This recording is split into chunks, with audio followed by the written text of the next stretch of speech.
let's study about union and its territory. Part 1 और 2 of constitution इसमें हम देखने वाले हैं. पार्ट 1 में हमारा दिया जाता है यूनियन एंड इट्स टेरिटरी के रिगार्डिंग. ठीक है, इसका पार्ट 1 का आर्टिकल 1 में है name and territory of the union. इसमें आर्टिकल 1 क्लॉज 1 कहता है भारत का जो नाम होगा इंडिया दैट इज़ भारत. इसमें जो नाम दिया गया है कहाँ दिया गया है, आर्टिकल 1 का क्लॉज 1 में इंडिया दैट इज़ भारत. और टाइप ऑफ पॉलिटी की बात की गई है.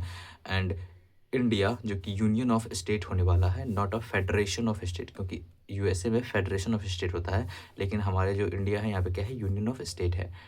इसके इम्प्लीकेशंस होते हैं कि यूनियन ऑफ स्टेट होने का क्या मायने है कि not a result of agreement between states, और states have no right to secede from union. ठीक है, लेकिन अगर यूएसए में चाहे तो वो स्टेट्स अलग हो सकते हैं यूनियन से, लेकिन in the case of union of state as in India, यहाँ पे जो state have no right to secede from union. ठीक है, जो बट ये दोनों चीज़ पॉसिबल है कहाँ पे, ये एग्रीमेंट है कहाँ का, यूएसए वाले में. ठीक है, इंडिया वाले में एग्रीमेंट नहीं है, not result of agreement between states, और states have no right to secede from union. India is a indestructible union of destructible states. ठीक है, याद रखिएगा, India is a indestructible union of destructible states. ठीक है, और वहीं क्लॉज 2 में हम देखते हैं कि स्टेट एंड टेरिटरीज स्पेसिफाइड किया गया है in first schedule. First schedule में क्या हम देखते हैं कि स्टेट एंड टेरिटरीज स्पेसिफाइड है क्लॉज 2 में. फिर क्लॉज 3 में टेरिटरी ऑफ इंडिया की बात की गई है, जैसे कि 28 states union territories. First schedule में जो लिखा हुआ है 8 हमारे union territories and other territories के बारे में बात की गई है. ठीक है, 28 states, union territory 8 and first schedule में, एंड अदर टेरिटरीज ये कहाँ लिखा हुआ है, थर्ड शेड्यूल में. ठीक है, तो फर्स्ट शेड्यूल में क्या हम देख लिए, India that is Bharat, type of polity union of state है हमारा देश, ना कि फेडरेशन ऑफ स्टेट. और यूनियन ऑफ स्टेट में क्या प्रोविजन है कि India is a indestructible union of destructible states. ठीक है, state and union territories specified कहाँ है, क्लॉज 2 में आर्टिकल 1 का, और आर्टिकल 1 का क्लॉज 3 में है टेरिटरी ऑफ इंडिया, जो कि 28 स्टेट्स हैं, यूनियन टेरिटरीज 8 हैं, और ये फर्स्ट शेड्यूल में लिखे हुए हैं, एंड अदर टेरिटरीज की बात की गई है. ठीक है, क्लॉज 3 में. Next we have article 2. यहाँ पे आता है इस्टेब्लिशमेंट ऑफ न्यू स्टेट्स. जैसे कि अगर कोई पूरा तरह से नया स्टेट का फॉर्मेशन करना है तो उसके लिए आर्टिकल 2 होता है. In Parliament, if Parliament wants to admit new territory, article 2 में ये एडमिसिबल होगा. ठीक है, तो मतलब कोई अगर यूटी से मान लीजिए स्टेट को बनाना चाहता है किसी को, तो उसमें कौन से आर्टिकल लगेंगे, आर्टिकल 2. ठीक है, तो आर्टिकल 2 में क्या कहता है, इस्टेब्लिशमेंट ऑफ न्यू स्टेट, पूरी तरह से न्यू स्टेट्स को अगर बनाना है तो उसके लिए कौन सा आर्टिकल 2 आएगा. ठीक है, और वहीं आर्टिकल 3 में क्या कहता है, formation of new state, alteration of area, boundaries और नेम ऑफ एग्जिस्टिंग स्टेट्स. मतलब कोई एग्जिस्टिंग स्टेट्स को कुछ पार्ट्स को अलग करके हम बना देते हैं ना, तो दूसरा स्टेट, तो उसे हम फॉर्मेशन में लगते हैं, फॉर्मेशन ऑफ न्यू स्टेट. इसके लिए आर्टिकल 3 लगता है. और अल्टरेशन ऑफ एरिया करना हो, बाउंड्री और नेम चेंज करने हो किसी एग्जिस्टिंग स्टेट्स के, इसके लिए आर्टिकल 3 होता है. ठीक है, और ये सिंपल मेजोरिटी से हो जाता है इसमें काम. ठीक है, form a new state by separating territory by uniting any part, कुछ एरिया को जोड़ दिए, किसी को तोड़ दिए, वो सब किसमें करते हैं, आर्टिकल 3 के अंदर करते हैं. कोई किसी स्टेट के एरिया को इंक्रीज करना है, डिक्रीज करना है, या फिर उसके बाउंड्री को छोटे बड़े करने हैं, कुछ करने हैं कहीं तक, मतलब ऐसे नेम ऑफ स्टेट्स चेंज करना है, ये सब किसमें होता है, आर्टिकल 3 में होता है. इसमें कुछ प्रोविजंस है कि no bill to be introduced in either house of Parliament unless with recommendation of president. बिना प्रेसिडेंट के रिकमेंडेशन के कोई भी ऐसे बिल जिसमें कि नाम वाम चेंज करना हो, ये इंट्रोड्यूस नहीं हो सकते किसी भी हाउस में. ठीक है, नॉट बाइंडिंग ऑन पार्लियामेंट, ये एडवाइजरी इन नेचर है. और कहते हैं नो डिले इन बिल्स, इसमें कोई बिल में कोई डिले नहीं होता. Gives to particular. ठीक है, स्टेट फॉर सजेशन, स्टेट्स को जो है ना सजेशन के लिए दिए जा सकते हैं. स्टेट का रिकमेंडेशन जो है कि बाइंडिंग नहीं है, पर ऐसे बिल्स अगर आएंगे तो उसे पार्लियामेंट क्या करेगा, भेज सकता है स्टेट के पास सजेशन के लिए. ठीक है, तो पर ये बाइंडिंग नहीं होगा स्टेट का जो रिकमेंडेशन होगा. ठीक है, अब हम देखते हैं आर्टिकल 4. आर्टिकल 4 में हमारा दिया जाता है amendment in article 2 and 3 and Schedule 1 and 4 will not be dealt as amendment under Article 368.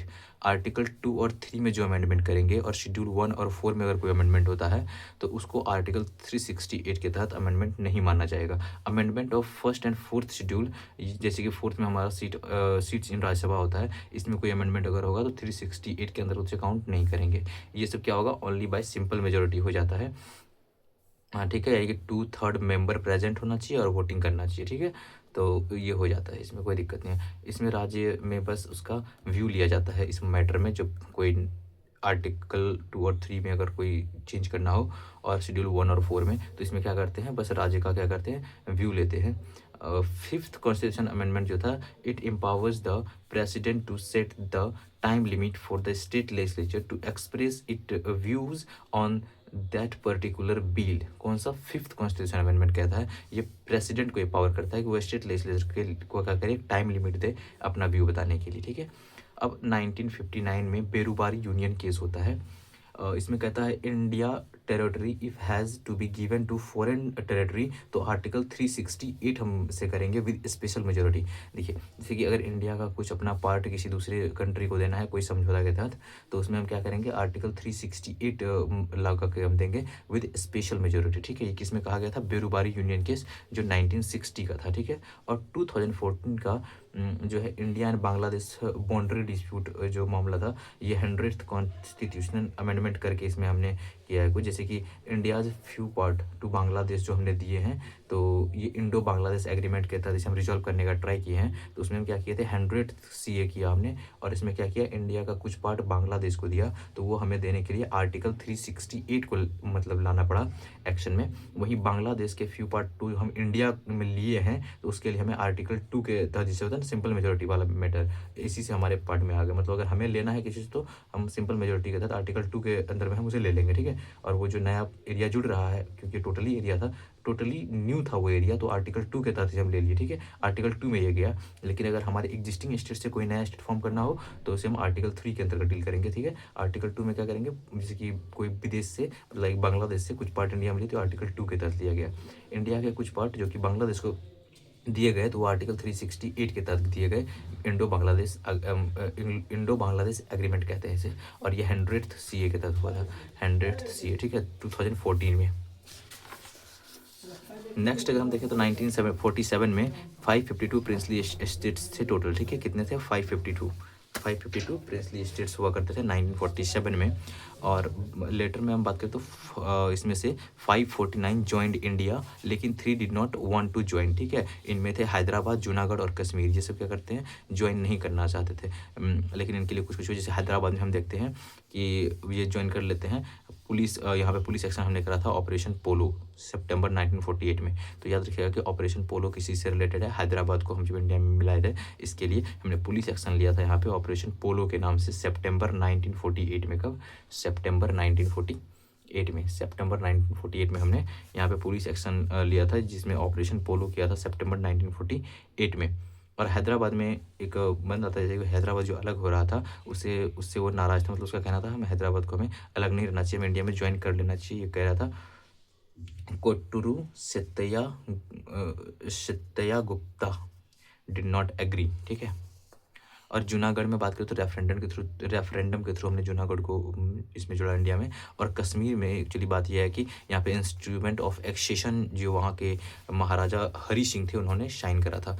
Instrument of accession किसने करा था, महाराजा हरी सिंह ने साइन किया, जिससे कश्मीर भी इंडिया का पार्ट हो गया। और जूनागढ़ रेफरेंडम के द्वारा, और हैदराबाद को जो ऐड करा था, ये सबसे इंपॉर्टेंट रहेगा कि पुलिस एक्शन लिए थे ऑपरेशन पोलो कह के। ठीक है, सितंबर 1948 में। कब, सितंबर 1948 में पुलिस एक्शन लिया गया था ऑपरेशन पोलो के नाम से, हैदराबाद को इंडिया में ऐड करने के लिए। ठीक है, तो कुल मिला हो गया कितने थे, 947 में 552 प्रिंसली स्टेट्स। ठीक है, अब 1950s में जो है 4 फोल्ड क्लासिफिकेशन दिया गया। ठीक है, क्या कहते हैं, 1950s में 4 फोल्ड क्लासिफिकेशन दिया गया, पार्ट ए भी, पार्ट बी, पार्ट सी और पार्ट डी में। ठीक है, और इसमें बस एक ही, पार्ट ए बी और सी में बहुत सारे स्टेट्स थे, तो उसके ध्यान नहीं रखने में। पार्ट डी में सिर्फ अंडमान एंड निकोबार आइलैंड थे। ठीक है, तो याद रखिएगा कि 4 फोल्ड क्लासिफिकेशन जो 1950s में दिए गए थे, उसके अकॉर्डिंग पार्ट डी में कौन से स्टेट थे, तो यूटी मतलब जो भी है अंडमान निकोबार आइलैंड हुआ करता है। ठीक है, बस आपको इतना ध्यान रखना है, अंडमान निकोबार किस में था, पार्ट डी में था, ठीक है। नेक्स्ट है लिंग्विस्टिक प्रोविजन कमीशन, ठीक है, भाषा के आधार पे जो कुछ मतलब स्टेट्स के फॉर्मेशन जैसे हम जानते हैं ना, तो उसके रिगार्डिंग अभी हम देखने वाले हैं। लिंग्विस्टिक प्रोविजन कमीशंस की बात करें अगर, तो एस के धर कमीशन 1948 में बनता है और इसमें लिंग्विस्टिक बेसिस मॉडल को इन्होंने रिजेक्ट करा, ठीक है। एस के धर कमीशन 1948 में बनता है और ये लिंग्विस्टिक बेसिक मॉडल को रिजेक्ट करता है। State to be organised on the basis of administrative convenience, इन्होंने क्या कहा था कि एडमिनिस्ट्रेटिव कन्वीनियंस के बेसिस पे हमें स्टेट बनाना चाहिए और लिंग्विस्टिक बेसिस मॉडल को हम रिजेक्ट करते हैं। कौन, एस के धर कमीशन बना कब था, 1948 में। उसके बाद जेवीपी, जिसमें ये जवाहरलाल नेहरू, वल्लभ भाई पटेल एंड पट्टाभी सीतारामैया, ये 3 लोग थे, तो इसे जेवीपी कमेटी कहते हैं। ये भी 1948 में बना था और इन्होंने भी state should not be formed on linguistic basis, इन्होंने भी लिंग्विस्टिक बेसिस मॉडल को रिजेक्ट करा था। लेकिन एक घटना हो जाता है 1953 में कि पोट्टी श्री रामालू करके एक बंदे थे, उन्होंने फास्ट अनटू डेथ पे बैठ गया और after his death first linguistic state हमें बनाना पड़ा ऑफ इंडिया, जो कि आंध्र प्रदेश बनता है 1953 में। ये सितंबर अक्टूबर 1953 में मतलब ऐसे बना दिया जाता है। हालांकि इसे अगर हम बात करें लीगली जो पूरी तरह से हम इसे मानते हैं इसका फॉर्मेशन, वो 1 नवंबर 1956 में, 1 नवंबर 1956 को हम मानते हैं फुल फ्लेजेड स्टेट बन जाता है आंध्र प्रदेश, ठीक है। लेकिन फिलहाल ये जब 1953 में ये फास्ट अनटू डेथ पे बैठ जाते हैं पोट्टी श्री रामालू, तो इसके बाद हमें आंध्र प्रदेश को 1953 सितंबर अक्टूबर मंथ्स के आसपास इसे बनाना पड़ा, ठीक है। और ये आंध्र प्रदेश जो है तेलुगु स्पीकिंग एरिया है, ठीक है, on the basis of language इसका फॉर्मेशन हुआ था। तो जेवीपी कमेटी कब बनता है, 1948 में, ये ध्यान रखिएगा। इन्होंने भी लिंग्विस्टिक बेसिस मॉडल को रिजेक्ट करा था और जेवीपी कमेटी में मेंबर थे जवाहरलाल नेहरू, वल्लभ भाई पटेल एंड पट्टाभी सीतारामैया जी। जेवीपी इसी के नाम के एक्रोनिम्स हैं। और क्या है, 1953 में पोट्टी श्री रामालू जी फर्स्ट अनटू डेथ पे बैठ जाते हैं। उसके बाद में फर्स्ट लिंग्विस्टिक स्टेट बनाना पड़ता है आंध्र प्रदेश को 1953 में, ये सितंबर अक्टूबर में बन जाते हैं अप्रॉक्सीमेटली। लेकिन उसके बाद क्या होता है, जब ये घटना हो जाती है कि हमें फॉर्म कर ही लिया, उसके बाद फिर बनता है स्टेट रिऑर्गेनाइजेशन कमीशन, जिसे फजल अली कमीशन कहते हैं। इसका फॉर्मेशन होता है दिसंबर 1956 में। मतलब ये आंध्र प्रदेश मतलब मौखिक तौर पे ये स्टेट बन चुका था, फुल फ्लेजेड स्टेट नहीं बना था ये तब तक में। लेकिन उसके बाद जस्ट 9 सितंबर अक्टूबर 1953 में आंध्र प्रदेश का स्थापना होता है। उसके बाद फजल अली कमीशन बनता है, ठीक है। स्टेट रिऑर्गेनाइजेशन कमीशन कहने या इसका ही नाम फजल अली कमीशन था, क्योंकि इसके जो चेयरमैन थे वो फजल अली जी थे, ठीक है। फजल अली कमीशन ये बनता है दिसंबर 1953 में। ये 3 मेंबर्ड कमीशन होता है। इसमें फजल अली जी इसके चेयरमैन होते हैं, KM पनिक्कर और HN खुंजरू, ये 3 लोग होते हैं। तो याद रखना है कि स्टेट रिऑर्गेनाइजेशन कमीशन या फिर फजल अली कमीशन में 3 मेंबर थे। कौन कौन, फजल अली जी जो कि चेयरमैन थे, KM पनिक्कर और HN Kunzru. Fazl Ali, KM Panikkar and HN Kunzru, ठीक है। Fazl Ali, KM Panikkar and HN Kunzru. Recommendations की बात करें तो इन्होंने rejected the theory of 1 language 1 state. इन्होंने क्या बोला कि ये जो 1 स्टेट 1 लैंग्वेज का थ्योरी है इसे हम रिजेक्ट करते हैं और accept the linguistic basis model of formation of state. इन्होंने लिंग्विस्टिक बेसिस मॉडल जो है फॉर्मेशन ऑफ स्टेट का इन्हें एक्सेप्ट करा, ठीक है। एक्सेप्ट कर लिया, लिंग्विस्टिक बेसिस पे हम फॉर्म कर सकते हैं। तो स्टेट रिऑर्गेनाइजेशन एक्ट इसके बाद देता है, यही बताते हैं कि 1956 में ये फजल अली कमीशन जो है रिकमेंड करता है स्टेट रिऑर्गेनाइजेशन एक्ट 1956। तो याद रखिएगा कि स्टेट रिऑर्गेनाइजेशन कमीशन जिसका नाम फजल अली कमीशन है, तो स्टेट रिऑर्गेनाइजेशन कमीशन ये बन जाता है दिसंबर 1956 में, ठीक है। उसके बाद स्टेट रिऑर्गेनाइजेशन एक्ट जो है ये आता है 1956 में। स्टेट रिऑर्गेनाइजेशन एक्ट कब आता है, 1956 में। और हमने जो 1950 का देखा था 4 क्लासिफिकेशन ABCD, जिसमें D में हमारा अंडमान निकोबार था, उसे यहाँ से खत्म कर दिया जाता है। अब इसके बाद हम जो करेंगे स्टेट रिऑर्गेनाइजेशन एक्ट 1956 के तहत कोई स्टेट का फॉर्मेशन होएगा। नेक्स्ट अब हम देखते हैं, तो हमारा 7th कॉन्स्टिट्यूशन अमेंडमेंट 1956 जो है वो होता है, उसके तहत हमने इसका एंड कर दिया। अब हम देखते हैं आगे। तो गोवा के बारे में अगर हम बात करें तो 12th कॉन्स्टिट्यूशन अमेंडमेंट के तहत इसे यूटी बनाया गया और दमन एंड दीव को, जस्ट वेट अ मिनट, हाँ, तो गोवा को जो स्टेट हमने बनाया था वो 12th कॉन्स्टिट्यूशन अमेंडमेंट यूटी बना दिया था और दमन एंड दीव को भी यूटी बनाया। और ये दमन एंड दीव जो है अभी भी यूटी ही है, लेकिन 1987 में 56th कॉन्स्टिट्यूशन अमेंडमेंट करके हमने गोवा को स्टेटहुड दे दिया। तो याद ध्यान रखना ये है कि गोवा का जो है, गोवा को हमने स्टेटहुड कब दिया था, तो गोवा को स्टेटहुड दिया था 1987 में। गोवा हमारा फुल फ्लेजेड स्टेट कब बना, 1987 में 56th कॉन्स्टिट्यूशन अमेंडमेंट के तहत। गोवा जो है 1956 1987 में 56th कॉन्स्टिट्यूशन अमेंडमेंट के तहत हमारा फुल फ्लेजेड स्टेट बनता है। गोवा को स्टेटहुड कब मिला?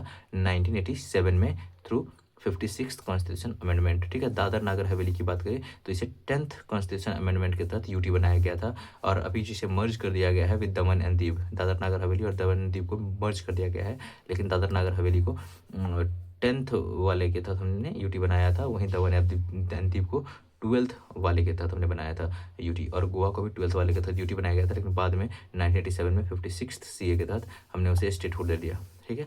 फॉर्मेशन ऑफ स्टेट्स की बारे में अगर हम बात करें तो पहले एक बार देख लेते हैं। आंध्र प्रदेश जो है इसका फॉर्मेशन फुल फ्लेज्ड स्टेट के तौर पे 1 नवंबर 1956 को होता है, ठीक है। 1 नवंबर 1956 को गोवा थी आंध्र प्रदेश का स्थापना हो जाता है फुल फ्लेज्ड स्टेट। उसके बाद महाराष्ट्र बनता है 1960 में, फिर गुजरात बनता है 1960 में, फिर नागालैंड 1963, फिर हरियाणा 1966, फिर हिमाचल 1971, फिर मेघालय 1972, फिर मणिपुर 1972, देन त्रिपुरा 1972 एंड फिर सिक्किम 1975 में। पर यहाँ पे कुछ स्पेशल केस हो जाता है। एक्चुअली यहाँ पे सिक्किम में जो है चौगियाल डायनेस्टी का रूल हुआ करता था, इसीलिए, और बाद में जब ये रूल ख़त्म करके इसका कहना था हम इंडिया में अगर जुड़ना चाहेंगे तो उसके लिए इन्होंने पहले ट्रायल बेसिस पे इंडिया को ज्वाइन किया एसोसिएट स्टेट के तौर पे, ठीक है। ये आर्टिकल 2A, क्योंकि हम जब किसी बाहर के टेरिटरी को इंडिया में शामिल करते हैं तो वो आर्टिकल 2 के तहत शामिल होता है, लेकिन एसोसिएट स्टेट का कोई प्रोविजन हमारे पास था नहीं, और ये जो सिक्किम वाला इलाका था वो इंडिया से बाहर का था, तो हमने आर्टिकल 2 का ए, मतलब जो है ए, इसका हमने प्रोविजन बनाया 35th कॉन्स्टिट्यूशन अमेंडमेंट करके 1974 में, ठीक है। 35th कॉन्स्टिट्यूशन अमेंडमेंट करके 1974 में हमने ये प्रोविजन लाया, ठीक है। उसके बाद ये रहे, उसके बाद फिर कंप्लीट स्टेटहुड जो है गोवा 36th कॉन्स्टिट्यूशन अमेंडमेंट करके 1975 में गोवा को मिल गया, ठीक है। गोवा को फिर क्या होता है कंप्लीट स्टेटहुड गोवा, सिक्किम की बात हम लोग कर रहे हैं, तो सिक्किम को फुल फ्लेज्ड स्टेट का दर्जा कब मिलता है? 36th सीए करके 1975 में। तो याद रखना है कि सिक्किम इंडिया में जुड़ने से पहले जहाँ पे कौन सा डायनेस्टी का रूल था? तो चौगियाल डायनेस्टी का, और आर्टिकल 2A के तहत जो है सिक्किम को पहले ऐड किए थे हम, लेकिन बाद में ये कंप्लीट स्टेटहुड ले लिया 36th सीए के तहत 1975 में, ठीक है। और गोवा के बारे में हमने पढ़ लिया कि 1987 में 56th सीए करके हमने इसे स्टेटहुड दिया था, और 12th सीए के तहत हमने इसे यूटी बनाया था, और इसके साथ यूटी हमने बनाया था दमन एंड दीव को, गोवा और दमन एंड दीव को 12th सीए करके बनाया था। वहीं दादर नागर हवेली को यूटी बनाने में 10th सीए हम किए थे, ठीक है। उसके बाद फिर स्थापना होता है अरुणाचल प्रदेश का 1987 में। अरुणाचल प्रदेश का स्थापना कब होता है? 1987 में। उसके बाद फिर मिजोरम का 1987 में। पहले मिजोरम भी यूटी ही बना था 1972 में, लेकिन फिर 1987 में मिजोरम को स्टेटहुड दे दिया गया, ठीक है। तो मिजोरम स्टेट का बनता है 1987 में, ठीक है। तो चलिए इसका हम ट्रिक देख के इसे मेमोराइज करने का कोशिश करेंगे ट्रिक के सहारे। तो इसके लिए होता है आम गुनाह है मैम, तुस्सी खाओ और मौज लो। लाइक कुछ मान लो कोई गुनाह किया हो किसी ने, तो उसे बोला जा रहा है कि आम गुनाह है मैम, तुस्सी खाओ और मौज लो, ठीक है।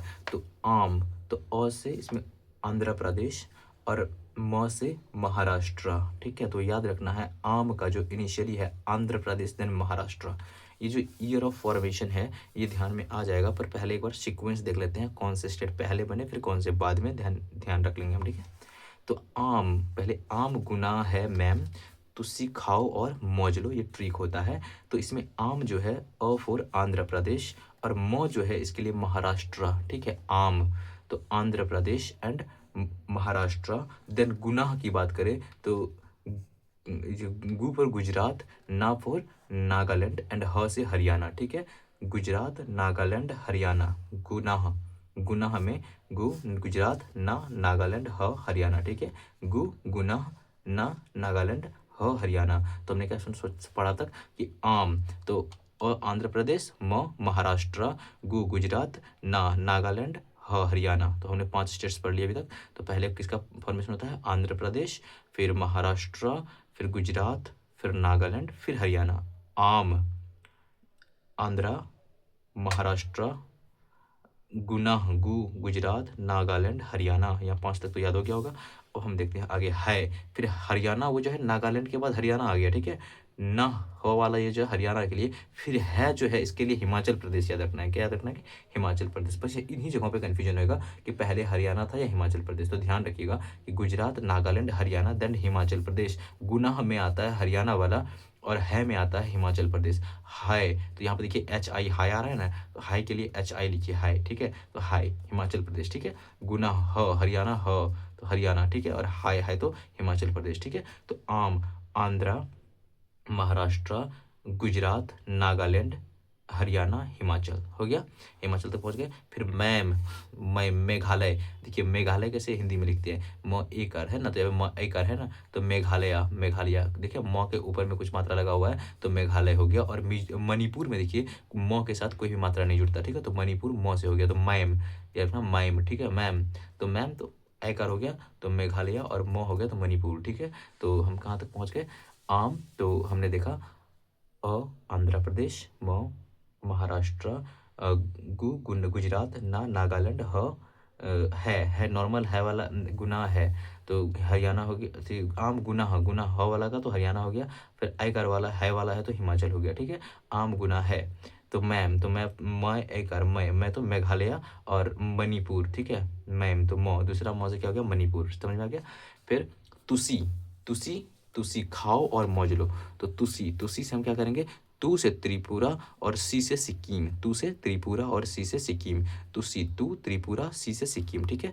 तुसी तुसी गाओ, खाओ नहीं था सिर्फ गाओ था। तुसी गाओ कुछ गाओ और मौज लो। गाओ का मतलब गोवा हो गया, और से अरुणाचल हो गया, मौज से मिजोरम हो गया। ये तो बस नॉर्मल से हैं कि तू से त्रिपुरा, सी से सिक्किम, गाँव से गोवा, और से अरुणाचल एंड मौ से मौज लो, ठीक है। तो बस यही थे क्रोनोलॉजी स्टेट के फॉर्मेशन के, और ईयर बहुत इजीली याद हो जाते हैं। एक बार फिर से हम देखते हैं अपने पहले क्रोनोलॉजी को, ठीक है। तो क्या हमने देखा कि आम आ अरुणाचल, म महाराष्ट्र, आम गुना ना नागालैंड, ह गुना ह है ना, ह हरियाणा, है से हिमाचल, आम गुना है। मैं से मेघालय, फिर मणिपुर, मैम है ना, मैं मेघालय, मणिपुर, आम गुना है मैम।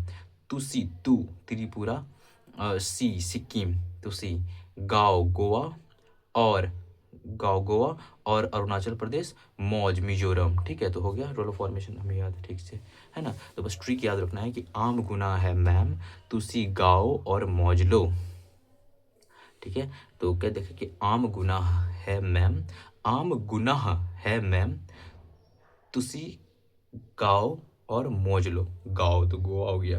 तो अब देखते हैं हमने क्या देखा कि पहले 1956 में 1 नवंबर 1956 में आंध्र प्रदेश का फॉर्मेशन हो जाता है फुल फ्लेजेड स्टेट के तौर पे। वैसे नॉर्मल तरीके से तो 1953 में ही ये सितंबर अक्टूबर में बन चुका था। उसके बाद दिसंबर 1956 में हमने देखा कि स्टेट रिऑर्गेनाइजेशन कमीशन, जिसे कि फजल अली कमीशन कहते हैं, उसका फॉर्मेशन होता है। उसमें कौन कौन से मेंबर थे, 3 मेंबर थे स्टेट रिऑर्गेनाइजेशन कमीशन में। तो फजल अली जी जो कि उसके चेयरमैन थे, और के M Panicker and H N खुंजरू, ठीक है ना, ये 3 लोग थे, ठीक है।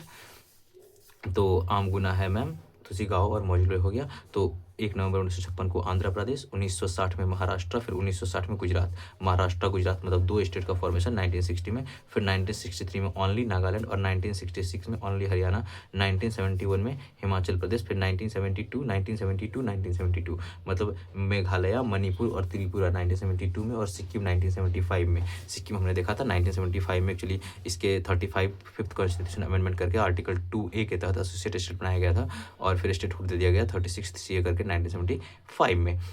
सिक्किम 1975 में बन गया। फिर उसके बाद गोवा 1987 में बनता है, हमें पता है 56th CA करके, हमने इस पर पहले से भी ज़्यादा ध्यान दिया था। और 12th के तहत ये पहले यूटी बना था, और इसके साथ यूटी जो बना था उसका नाम था दमन एंड दीव। और दादरा नगर हवेली के लिए 10th CA हमने करा था। फिर अरुणाचल को 1987 में, देखिए 1987 में गोवा भी स्टेट बन जाता है, और अरुणाचल भी, और मिजोरम भी। तो ये 3 गोवा, अरुणाचल, गाँव और मौजूलो वाला जो है गोवा, अरुणाचल, मिजोरम, पहले देखिए इजी याद करते हैं, ठीक है।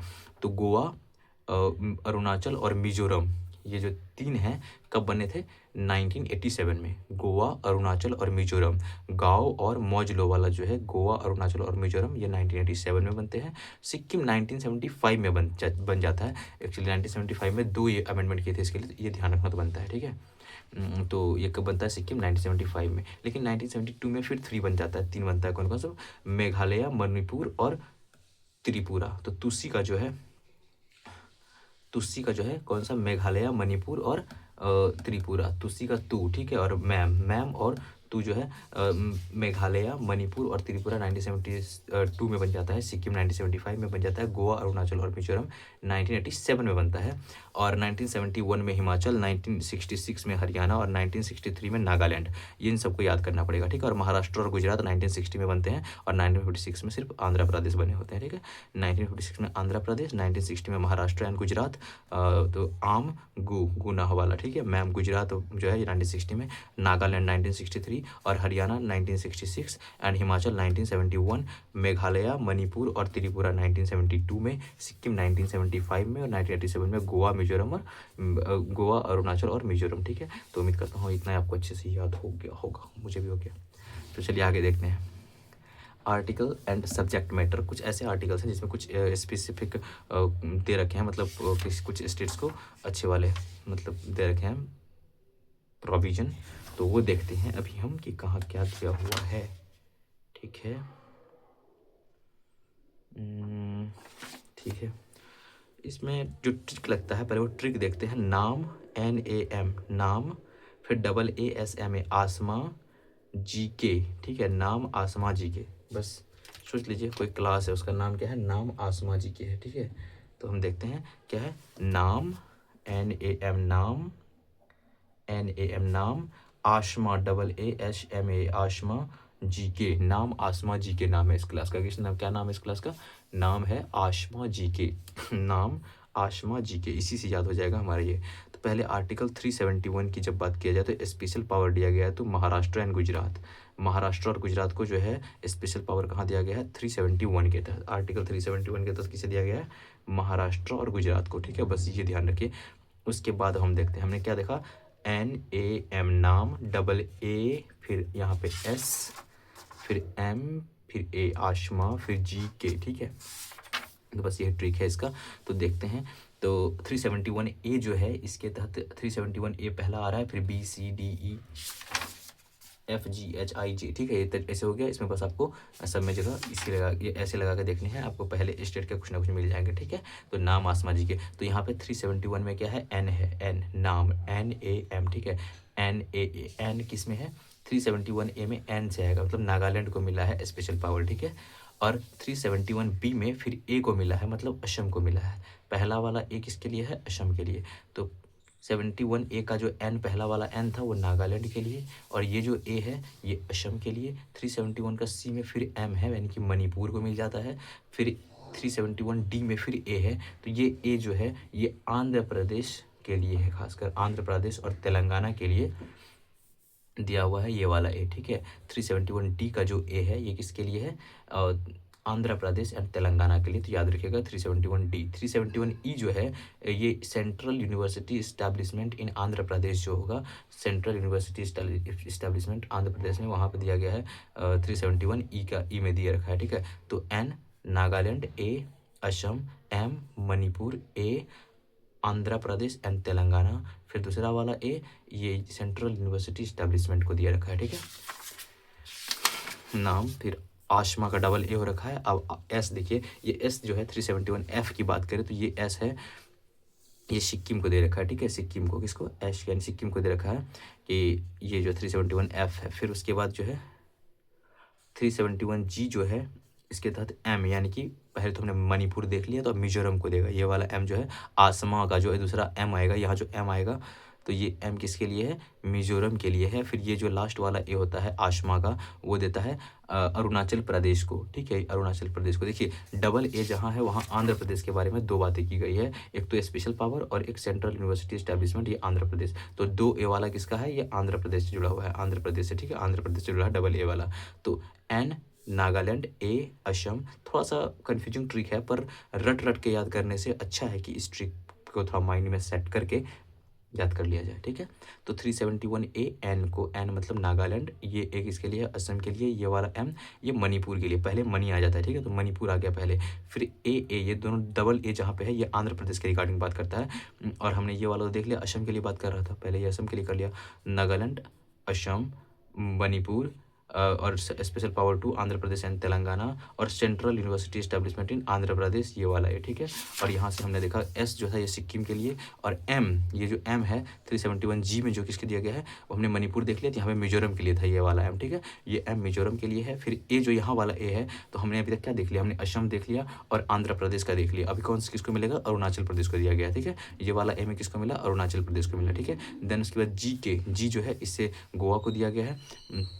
371I जो है किसके लिए है, गोवा के लिए है, और के 371 का जो जे है ये के लिए है, के मतलब कर्नाटका को, ठीक है, ये किसको दिया गया है, कर्नाटका को दिया गया है इस बारे के था, ठीक है।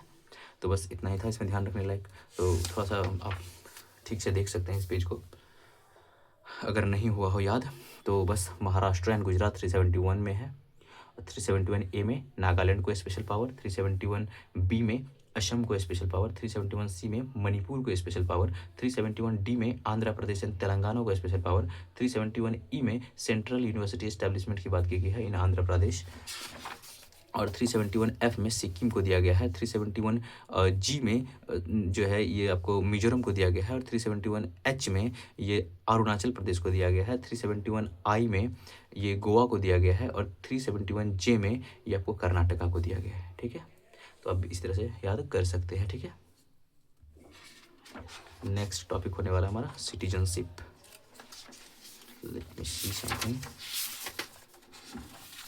तो ये सिटीजनशिप इसी चैप्टर का हिस्सा है, तो अभी नेक्स्ट टॉपिक नहीं है, इसे अभी कर लेते हैं, ठीक है। तो हमने पार्ट 1 में देख लिया यूनियन एंड इट्स टेरिटरी के रिगार्डिंग बहुत सारी चीज़ें हमने पढ़ ली, और इसमें जो मोस्ट इम्पॉर्टेंट थिंग्स थे वो आर्टिकल पार्ट 1 का आर्टिकल 1 जो था, इसमें हमने क्लॉज 1 में पढ़ा India that is Bharat union of states से बताया गया है, और इसका क्लॉज 2 में कहा गया था इसका स्टेट एंड टेरिटरीज स्पेसिफाइड थी, और 3 में हमने देखा territory of India 28 state and union territories की बात की गई है। वहीं आर्टिकल 2 में हमने देखा कि जब टोटली न्यू स्टेट का इस्टेब्लिशमेंट करना है, ठीक है, इस्टेब्लिशमेंट ऑफ न्यू स्टेट हो तो आर्टिकल 2 हम लगाते हैं, लाइक कोई बाहर से कोई भूमि अगर हम अधिग्रहण कर रहे हैं, मतलब कोई हमें जमीन मिल रहा है, आर्टिकल 2 में आएगा। आर्टिकल 3 में जो एग्जिस्टिंग हमारा था उसके through formation of new state करना है, तो उसके लिए हम आर्टिकल 3 लगाएंगे, और ये सिंपल मेजोरिटी से काम चल जाता है इसमें, ठीक है।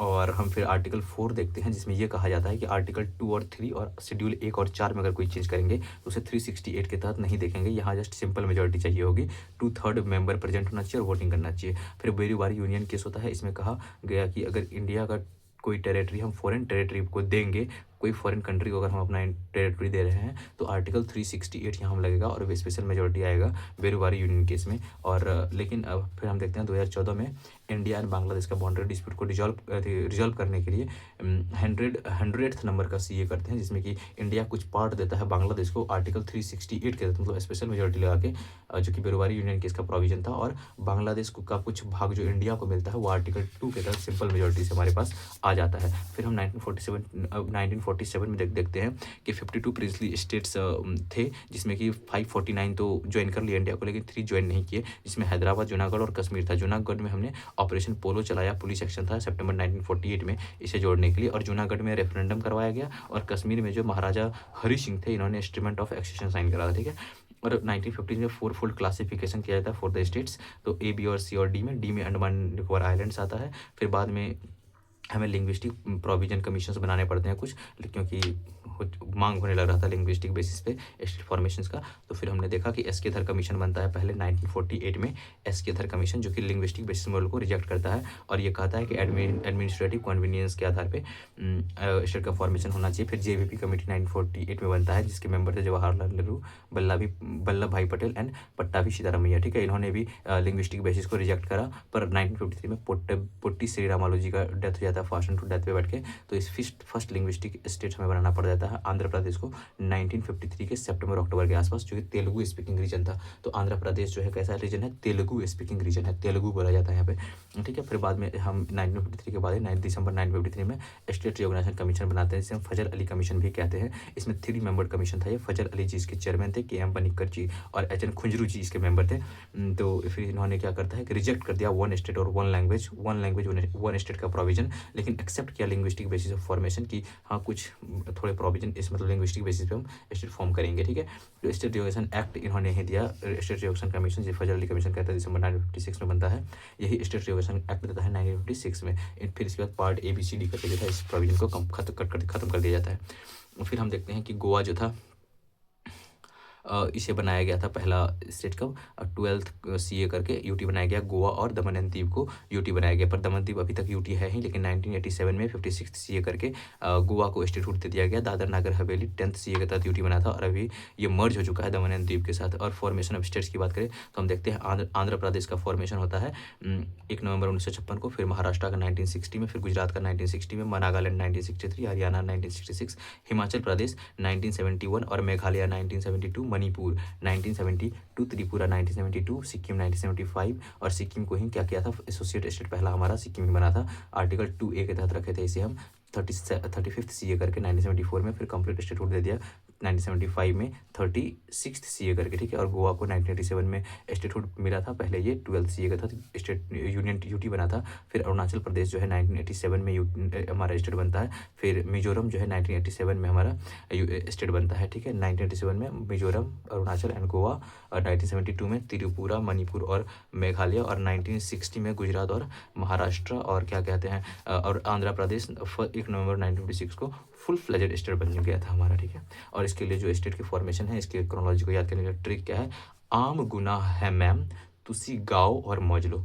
आम गुनाह है मैम तुसी गाओ और मौज लो, दैट्स इट, यही है ट्रिक। और आप लोग इसे स्लो करके अब सोच सकते हो कौन से स्टेट के नाम आएंगे। और हमने आम थी नाम आशमा जीके करके एक ट्रिक हमने देखा कि किसी स्पेशल पावर्स किसी कौन से स्टेट्स को किस आर्टिकल के तहत 371 के कौन से प्रोविजन के तहत दिए गए हैं। पहली बार 371 के तहत किसे मिलता है, महाराष्ट्र एंड गुजरात को 371A के तहत, नागालैंड 371B के तहत, असम को 371C के तहत, मणिपुर को 371D के तहत, आंध्र प्रदेश को 371E के तहत, central university establishment in Andhra Pradesh and 371F के तहत, सिक्किम को 371G के तहत, मिजोरम को 371H के तहत, अरुणाचल प्रदेश को 371I के तहत, गोवा को और 371J के तहत दिया जाता है स्पेशल प्रोविजन किसके, कर्नाटका को। दैट्स इट, बस इतना था। फिर अब आप देखते हैं सिटीजनशिप की बात करें तो ये पार्ट 2 में दिया है। पार्ट 1 में union and territory and part 2 में अगर हम देखते हैं तो पार्ट 2 में हमें क्या देखने को मिलता है, सिटीजनशिप के बारे में। और ये सिटीजनशिप की अगर हम बात करें तो ये आर्टिकल 5 से 11 तक दिया गया है। ये रेगुलेटेड बाय पार्लियामेंट होता है। सिंगल सिटीजनशिप का प्रोविजन है हमारे इंडिया में जो कि हमने यूके से लिया है, पर यूएसए में डुअल सिटीजनशिप होता है, ठीक है। और सिटीजनशिप की बात करें तो before the commencement of constitution 26 जनवरी 1950 से पहले आर्टिकल 5 to 8 इसमें ज़्यादा मैटर कर रहा था, लेकिन आफ्टर 26 जनवरी 1950 मतलब 26 जनवरी जब 1950 जब संविधान हमारा पूरी तरह से क्या कहते हैं इन्फोर्स हो गया, उसके बाद हमने सिटीजनशिप एक्ट 1955 के हिसाब से सिटीजनशिप के मामले में काम करने लगे, ठीक है। तो अभी थोड़ा देख लेते हैं हम 5 to 11 आर्टिकल क्या क्या है। आर्टिकल 5 में कहता है should have a domicile in India, मतलब कोई निवास होना चाहिए, लाइक बॉर्न इन इंडिया होना चाहिए, either of parents are born in India होना चाहिए, या ordinary resident for at least 5 year होने चाहिए, तो ये रहेगा, ठीक है। और आफ्टर कमेंसमेंट से हम ये काउंट करेंगे, ठीक है। और आर्टिकल 6 कहता है those who are migrated to India from Pakistan, ये आर्टिकल 6 में डील किया जाएगा। आर्टिकल 7 में जो कि इंडिया से पाकिस्तान गया फिर वहाँ से इंडिया आ गया, तो ये आफ्टर पार्टिसिपेशन, तो ये आर्टिकल 7 में ऐसे लोग को हम डील करेंगे। आर्टिकल 8 कहता है सिटीजनशिप ऑफ इंडिया, मतलब citizenship of Indian origins residing outside India, जो रिसाइड करते हैं आउटसाइड इंडिया में, तो इसके सिटीजनशिप के बारे में आर्टिकल 8 में हम डील करेंगे। आर्टिकल 9 कहता है person voluntarily acquiring citizenship of a foreign country loses Indian citizen, मतलब अगर कोई स्वेच्छा से दूसरे देश का ले लेता है सिटीजनशिप तो उसका जो है इंडियन सिटीजनशिप ऑटोमेटिक कैंसिल हो जाएगा, ठीक है, वो अपना इंडियन सिटीजनशिप खो देगा, ठीक है। डुअल सिटीजनशिप हमारे देश में नहीं चलता, ठीक है। तो आर्टिकल 9 ये है। और आर्टिकल 10 में क्या कहता है continuance of right of citizen. देखिए 5 to 8 अब याद रखना उतना इंपॉर्टेंट है नहीं, पर फिर भी आप देख सकते हैं इसे, लेकिन 9, 10 और 11 थोड़ा ध्यान से देखना है, और मेन जो फोकस करना है हमें सिटीजनशिप एक्ट 1955 पे ध्यान देना है, ठीक है। तो आर्टिकल 9 क्या कहता है, अगर कोई पर्सन वॉलंटरी अक्वायर कर लेता है सिटीजनशिप ऑफ फॉरेन कंट्री तो वो लूज कर देगा अपना इंडियन सिटीजनशिप को, क्योंकि हमारे देश में डुअल सिटीजनशिप का प्रोविजन नहीं है। तो आर्टिकल 9 में हम क्या कर सकते हैं, अगर किसी देश का सिटीजनशिप ले लेंगे तो वो कैंसिल हो जाएगा इंडियन वाला सिटीजनशिप, ठीक है। लाइक अक्षय कुमार के बारे में कभी सुनते होंगे जो कैनेडियन सिटीजन बताया जाता था, और पता नहीं अभी क्या है उसका करंट स्टेटस। तो आर्टिकल 9 में समझ गए क्या होता है, अगर किसी देश का सिटीजनशिप लिया तो आपका इंडियन सिटीजनशिप खत्म हो जाएगा। और आर्टिकल 10 में याद रखिएगा कि continuance of rights of citizenship है। Continuance of right of citizenship कहाँ पे लिखा हुआ है, आर्टिकल 10 में, continuance of right of citizenship article 10 में। और आर्टिकल 11 कहता है power of parliament to legislate with respect to citizenship. अगर सिटीजनशिप के रिस्पेक्ट में देखना है तो पावर दिया जाएगा पार्लियामेंट को, power of parliament to legislate with respect to citizenship. जो सिटीजनशिप के रिगार्डिंग है, कोई भी चीज़ बनाना है, कोई लॉ बनाने हैं, किसके चलेंगे, पार्लियामेंट के। आर्टिकल 11 के हिसाब से आर्टिकल 10 में कंटिन्यूएंसी की बात कर दी है ऑफ सिटीजनशिप, एंड आर्टिकल 9 में अगर किसी दूसरे देश का लिया तो आपका देश का सिटीजनशिप, इंडिया का सिटीजनशिप वो कैंसिल हो जाएगा। उसके बाद आपको ध्यान रखना है कि सिटीजनशिप एक्ट जो कब आता है 1955 में, और अभी हम इसी के हिसाब से चलता है हमारा सिटीजनशिप का प्रोविजन। सिटीजनशिप एक्ट 1955 में आता है, ठीक है।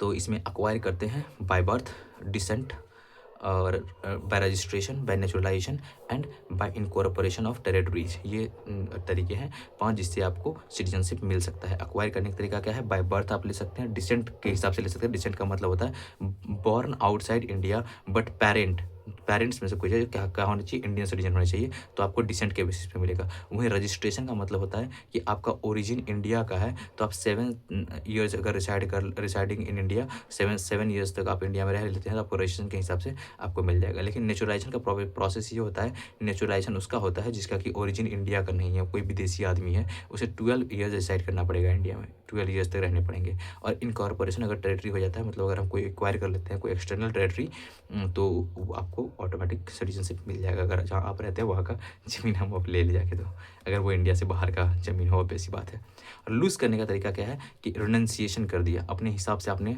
कर दिया, मुझे सिटीजनशिप नहीं चाहिए इस देश का, तो वो हो गया, ठीक है। टर्मिनेशन का मतलब होता है आपने वॉलंटरीली अक्वायर कर लिया सिटीजनशिप ऑफ अदर कंट्री, तो आपको फिर टर्मिनेशन के हिसाब से आपका सिटीजनशिप चला जाएगा। और बाय डेप्रिविएशन, लाइक डॉक्यूमेंट माल फंक्शन है या हेल्पिंग एनिमी कंट्री कर रहे हैं एट वॉर विद इंडिया, तो सबको मतलब जो देशद्रोह होता है उसके हिसाब से डेप्रिविएशन लगता है। डेप्रिविएशन, टर्मिनेशन एंड रिनंसिएशन, मतलब समझ में आ गया सब कुछ। और बर्थ, डिसेंट, रजिस्ट्रेशन, नेचुरलाइजेशन और इनकॉर्पोरेशन में क्या फ़र्क है वो समझ में आ गया, ठीक है। सिटीजनशिप एक्ट 1955 की बात करें तो deal with the determination of the citizenship on and after 26 जनवरी 1950। 26 जनवरी 1950 के बाद से सिटीजनशिप एक्ट 1955 काम आता है, इन्फोर्स होता है, ठीक है। 26 जनवरी 1950 के बाद, मतलब जिस दिन हमने कॉन्स्टिट्यूशन को इन्फोर्स किया था उसके बाद सिटीजनशिप एक्ट 1955 चलता है, ठीक है। फिर एक था CAA आया था ना, अमेंडमेंट 2019 में आया था CAA। इसमें याद रखना है कि 6 कम्युनिटीज़ थे फ्रॉम 3 कंट्रीज, जिसे कि इसके तहत दिया जा रहा था कि नेचुरलाइजेशन के प्रोसेस में कुछ रिलैक्सेशन मिल रहा था, ठीक है। जिससे नेचुरलाइजेशन करना है इस प्रोसेस को, तो जैसे कि नेचुरलाइजेशन किसका करते हैं, जो इसका ओरिजिन इंडियन ना हो। लेकिन इसमें 3 कंट्री जैसे कि बांग्लादेश, पाकिस्तान, अफगानिस्तान के जो लोग थे, इनमें दिया गया था कि आपका नेचुरलाइजेशन का प्रोसेस जो है जिसके हम 12 ईयर्स लेते हैं, तो इसमें आपको कुछ रिलैक्सेशन मिलने वाला था। तो इसे CA 1955 को ये रिसेंट में इसको अमेंड करने का ट्राई करा था 2019 में, CA कहते हैं इसको, ठीक है। इसमें जो 3 कंट्रीज थे कौन से थे, बांग्लादेश, पाकिस्तान, अफगानिस्तान, और 6 कम्युनिटीज जो थे हिंदू, सिख, पारसी, जैन, क्रिश्चियन और बुद्धिस्ट। लेकिन इसमें क्या हुआ कि मुस्लिम कम्युनिटी के साथ सब बताया जा रहा था कि इनजस्टिस हो रहा है, इसी वजह से इसमें थोड़ा सा दिक्कत आ रहा था, ठीक है। Has to live in India for 6 years, मतलब इसमें जो रिलैक्सेशन दे रहे थे वो 12 ईयर्स लगता है नेचुरलाइज करने में, लेकिन 6 ईयर में बोलते थे कि हो जाएंगे, ठीक है। Cases caused due to Muslim not included, क्योंकि इसमें मुस्लिम कम्युनिटी नहीं था इंक्लूडेड, तो इसलिए इसमें दिक्कत आ रही थी, ठीक है। बस यही बात है, दैट्स इट। अब नेक्स्ट टॉपिक फंडामेंटल राइट रहेगा, वो देखेंगे बाद में। Thanks for watching.